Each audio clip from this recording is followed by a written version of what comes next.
በዚህ በያዝነው የታህሳስ ወር ውስጥ ከሰማናቸው እጅግ በጣም አሳዛኝም ልብ ሰባሪም ዜናዎች መካከል አንዱ የሆነው ከወደ ጎንደር ዩኒቨርሲቲ አካባቢ የሰማነው ዜና ነው። በቀናት ልዩነት መካከል ሁለት ዶክተሮች እጅግ በጣም በአሳዛኝ መልኩ ህይወታቸው ማለፉ ነው የተሰማው። የመጀመሪያው ህይወቱ ያለፈው ዶክተር አቤኔዘር ይባላል። እጅግ በጣም ጎበዝና በማህበራዊ ሚዲያም ደግሞ በቲክቶክም እዚህ ላይ እንደምትመለከቱት ከ100,000 በላይ ተከታዮች ያሉት የህክምና ባለሙያ ሲሆን በተለያዩ የህክምና ጉዳዮች ላይ ማህበረሰቡን ያማክራል። ከተከታዮቹ የሚቀርብለትንም ደግሞ ጥያቄ በዚሁ በቲክቶክ ገጹ ላይ ይመልሳል። ዶክተር አቤኔዘር ህይወቱ ካለፈ ከቀናት በኋላ ደግሞ ሌላኛዋ ዶክተር እንደዚሁ ህይወቷ የማለፉ ነገር እጅጉን አስደንጋጭ ጉዳይ ሆኗል። ታዲያ ቀን ሄዶ ቀን ሲመጣ እነዚህ ሁለት ዶክተሮች ፍቅረኛሞች መሆናቸው መሰማቱ ደግሞ እጅግ በጣም አስደንጋጭ ሆኗል። እሷ ታማሚ ነበረች፣ እሱ ደግሞ ጤነኛ ነበር። እሱ ጤነኛ ሆኖ የመሞቱ ነገር ቤተሰቦቹንም አብሮ አደጎቹንም ዘመድ አዝማዱንም ሁሉ ያስደነገጠ ጉዳይ ነበረ። ከዚህ ጉዳይ ጋር ተያይዞ ታዲያ ቤተሰብም አብሮ አደግም የሰፈርም ልጅ በሙሉ ፍትህ ለአቤኔዘር እያለ ፍትህ እየጠየቁ ይገኙ ነበረ። ዛሬ ደግሞ ፍቅረኛሞች መሆናቸውና በመካከላቸው ስለነበረው ነገር መነገሩ እጅጉን አሳዛኝም ልብም የሚሰብር ጉዳይ ነው። ሰላም ጤና ይስጥልን። የተወደዳችሁና የተከበራችሁ የጊዜ ሚዲያ ቤተሰቦች እንዴት አላችሁ? በያላችሁበት የዓለም ጫፍ በያላችሁበት የሀገር ጥግ ሁሉ ሰላም፣ ፍቅር፣ ጤና ትሆኑ ዘንድ ዘወትር ምኞታችን ነው።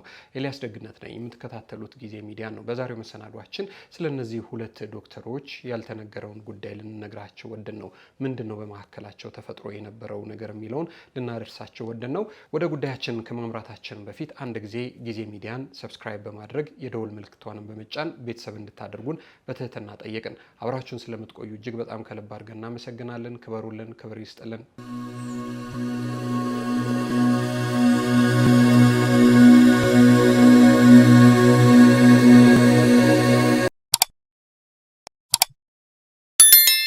እንግዲህ መግቢያችን ላይ እንደነገርናችሁ ዛሬ የምንነግራችሁ ታሪክ እጅጉን አሳዛኝም ልብም የሚሰብር ጉዳይ ነው። በተለይ ደግሞ ለቤተሰብ እጅግ በጣም የሚያሳዝን ነው። እንዲህ ያለው ጉዳይ ለቤተሰብም ሳይሆን ለሀገርም ልብ የሚሰብር ጉዳይ ነው።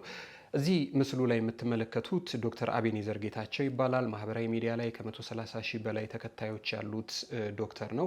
ከተከታዮቹም ይሁን ደግሞ ከማይከተሉትም ሰዎች ከህክምና ጋር ተያይዞ ለሚነሱለት ጥያቄዎች ሳይታክት የህክምና እውቀቱን እየተጠቀመ መልስ ይሰጣል።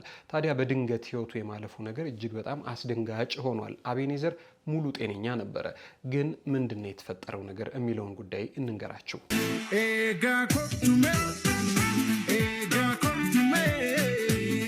ሰላም። ዶክተር አቤኔዘር መጀመሪያ እንደተሰማው መረጃ ከሆነ አቤኔዘር ምንም አይነት ነገር ጤነኛ ስለነበረ በድንገት ህይወቱ አልፎ የመገኘቱ ነገር ቤተሰቡንም ዘመድ አዝማዱንም አስጨንቆ ነበረ። ዶክተር አቤኔዘር ጌታቸው ይባላል። ተወልዶ ያደገውና እስከ 12ኛ ክፍል የተማረው ባሌ ጊኒር ተብላ የምትጠራ አካባቢ ነው። ህይወቱ እስካለፈችበት የመጨረሻዎቹ ሰዓታት ድረስ ደግሞ በጎንደር ዩኒቨርሲቲ የ3ኛ ዓመት ሬዚደንት ሐኪም ነበረ።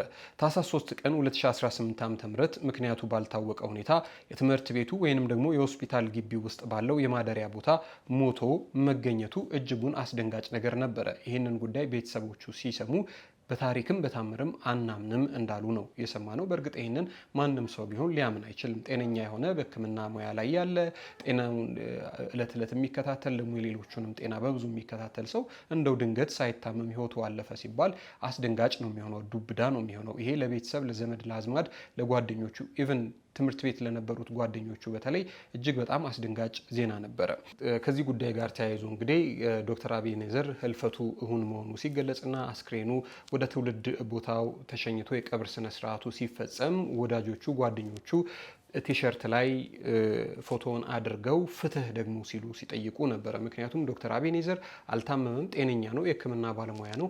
ምንም አይነት የህክምና እክል ቢኖረው እንኳን ምልክቶቹን ስለሚያውቅ ራሱን ማከም የሚችል ቀድሞ መከላከል የሚችል ስለሆነ ዶክተር አቤኔዘር የሞተበት ጉዳይ ይጣራልን፣ ፍትህ እንፈልጋለን ሲሉ ጓደኞቹ እንግዲህ እዚህ ምስሉ ላይ እንደምትመለከቱት ባነር አሰርተው ፍትህ ለዶክተር አቤኔዘር ጌታቸው ሲሉ ሲጠይቁ ነበር። ከዚህ ጉዳይ ጋር ደግሞ ተያይዞ ወዲያውኑ የጎንደር ዩኒቨርሲቲም ይህንን በተመለከተ የሀዘን መግለጫ አውጥቶ ነበረ። የጎንደር ዩኒቨርሲቲ የሀዘን መግለጫ ምንድን ነው የሚለው? በጎንደር ዩኒቨርሲቲ የ3ኛ ዓመት የቀዶ ህክምና ሬዚደንት ሐኪም የነበረው ዶክተር አቤኔዘር ጌታቸው ታህሳስ 3 ቀን 2018 ዓ.ም በድንገት ከዚህ ዓለም በሞት በመለየቱ የጎንደር ዩኒቨርሲቲ ማህበረሰብ የተሰማውን ጥልቅ ሀዘን ይገልጻል ይላል የጎንደር ዩኒቨርሲቲ ያወጣው የሀዘን መግለጫ። ሲቀጥልም ደግሞ እንደዚህ ይላል። ዶክተር አቤኔዘር ለሙያው ታማኝ፣ ታታሪ፣ ከስራ ባልደረቦቹ ጋር ተግባቢና ተጫዋች እንዲሁም ደግሞ በመምህራኖቹ ተወዳጅ፣ ቅን ሀሳቢ፣ ለሀገር ተስፋ የሚጣልበት ወጣት ነበረ። በውድ ባልደረባችን ዶክተር አቤኔዘር ህልፈተ ህይወት የጎንደር ዩኒቨርሲቲ ማህበረሰብ የተሰማውን ጥልቅ ሐዘን እየገለጽን ለቤተሰቦቹ፣ ለጓደኞቹና ለወዳጅ ዘመዶቹ በሙሉ መጽናናትን እንመኛለን። የህዝብ ግንኙነት ዳይሬክቶሬት ታህሳስ 3 ቀን 2018 ዓመተ ምህረት ሲል መግለጫ አውጥቶ ነበረ። ታዲያ ዶክተር አቤኔዘር ጌታቸው በህይወት ካለፈ ከቀናት በኋላ ደግሞ ሌላኛዋ ፍቅረኛው እንደነበረች የተነገረላት ዶክተር ደግሞ ህይወቷ ማለፉ ሲደገም የጎንደር ዩኒቨርሲቲ ማህበረሰብ እጅጉን አስደንጋጭ ጉዳይ ነበር የሆነው። እንግዲህ ከዚህ ጉዳይ ጋር ተያይዞ በወቅቱ ስሜታቸውን ሲገልጹ ከነበሩ ወዳጆቻቸው መካከል ምንድን ነበረ ሲሉ የነበሩት በጎንደር ዩኒቨርሲቲ እየሆነ ያለው ነገር ምንድን ነው? እርግጥ ነው በቀናት መካከል 2 የህክምና ባለሙያተኞች ህይወታቸው አለፈ ሲባል እጅጉን አስደንጋጭ ነው። የተለየ ነገር ካልተፈጠረ በስተቀር ወይ በአደጋ ወይ በምናምን ወይ በወረርሽኝ ህይወታቸው ካላለፈ በስተቀር በቀናት ልዩነት 2 የህክምና ባለሙያተኞች ህይወታቸው አለፈ ሲባል አስደንጋጭ ነው። ከዛ አንጻር ነው ወዳጆቻቸው ማህበራዊ ሚዲያ ላይ እንደዚህ ሲሉ ጽፈው የነበረው። በጎንደር ዩኒቨርሲቲ እየሆነ ያለው ነገር ምንድን ነው? ሐኪሞች እየሞቱብን ነው። በቀናት ልዩነት 2 ዶክተሮችን አተናል፣ ነፍሳቸውን ይማር ይላሉ ወዳጆቻቸው ማህበራዊ ሚዲያ ላይ የጻፉላቸው ማለት ነው። የመጀመሪያው ዶክተር አቤኔዘር ሲሆን እኔ ቲክቶክ ላይ ነው የማውቀው ይላል አንድ የቲክቶክ ተከታዩ ማለት ነው። ከ130 ሺህ በላይ ተከታዮች አሉት። ስለተለያዩ የጤና ጉዳዮች ያስተምር ነበር። የ6ኛ ዓመት ተማሪ ነው። በተኛበት ነው ሞቶ የተገኘው። ከዚህ በፊት ምንም አይነት ለሞት የሚዳርግ ህመም አልነበረበትም። የዶክተር አቤኔዘር ሞትን እንኳን በአግባቡ አዝነን ሳንጽናናና ሳይወጣልን ሌላኛዋ ወጣት ሐኪም ዶክተር ሚሮን ከ2 ቀን በፊት እንዲሁ በድንገት አልፋለች ሲሉ እንደዚህ ይህንን ጉዳይ ማህበራዊ ሚዲያ ላይ ደግሞ ሲያጋሩት የነበሩ ሰዎች ነበሩ። ነገሩ ምንድን ነው የተፈጠረው ነገር? እውነትም ይህ ጉዳይ እጅጉን አስደንጋጭ ነው የሚሆነው። ወላጅ ዘመዶች፣ የሙያ ባልደረቦች የእነዚህ ሐኪሞችን አሟሟት ይጣራልን እያሉ ይገኛሉ። እውነት ነው። ቤተሰቦቻቸው የሐኪሙ በተለይ ደግሞ የዶክተር አቤኔዘር አሟሟት ይጣራልን ሲሉ እየጠየቁ ይገኛሉ። ይህ በሆነ ታዲያ ከቀናት በኋላ ደግሞ ሌላኛዋ ዶክተር ሚሮን ደግሞ እንደዚሁ ህይወቷ ማለፉን ተከትሎ ደግሞ መልሶ ራሱ የጎንደር ዩኒቨርሲቲም ያወጣው የሀዘን መግለጫ ነበር። ያወጣው የሀዘን መግለጫ ደግሞ እንደዚህ ይላል። በጎንደር ዩኒቨርሲቲ የህክምና ጤና ሳይንስ ኮሌጅ መምህርትና ጠቅላላ ሐኪም የነበረችው ዶክተር ሜሮን ደምሌ ባደረባት ጽኑ ህመም ምክንያት ላለፉት 3 ዓመታት በአዲስ አበባ የተለያዩ ሆስፒታሎችና በዩኒቨርሲቲ ሆስፒታላችን በህክምና ስትረዳ ቆይታ ከዚህ ዓለም በሞት የተለየችን ሲሆን ስርዓተ ቀብሯ ወዳጅ ዘመዶቿ በተገኙበት በዛሬው ዕለት ተፈጽሟል ይላል። ይህ ከቀናት በፊት የወጣ የሀዘን መግለጫ ነው። የጎንደር ዩኒቨርሲቲ ማህበረሰብ በውድ ባልደረባችን ዶክተር ሜሮን ህልፈተ ህይወት የተሰማውን ጥልቅ ሀዘን እየገለጸ ለቤተሰቦቿ፣ ለጓደኞቿና ለዘመድ አዝማዶቿ በሙሉ መጽናናትን እንመኛለን። የጎንደር ዩኒቨርሲቲ የህዝብ ግንኙነት ዳይሬክቶሬት ሲል ጎንደር ዩኒቨርሲቲ ደግሞ በዶክተር ሜሮን ህልፈት እንደዚሁ የተሰማውን የሀዘን መግለጫ አውጥቶ ነበረ። ታዲያ ዛሬ ማለዳውን ጀምሮ ደግሞ በእነዚህ 2 ዶክተሮች መካከል የነበረውን የፍቅር ግንኙነት በተመለከተና የመጨረሻ ህይወታቸው አካባቢ በመካከላቸው ተፈጥሮ ነበር የተባለውን ነገር ደግሞ እንደዚህ ሲሉ አውጥተውታል። ይህ እጅግ በጣም ልብ ሰባሪ ጉዳይ ነው።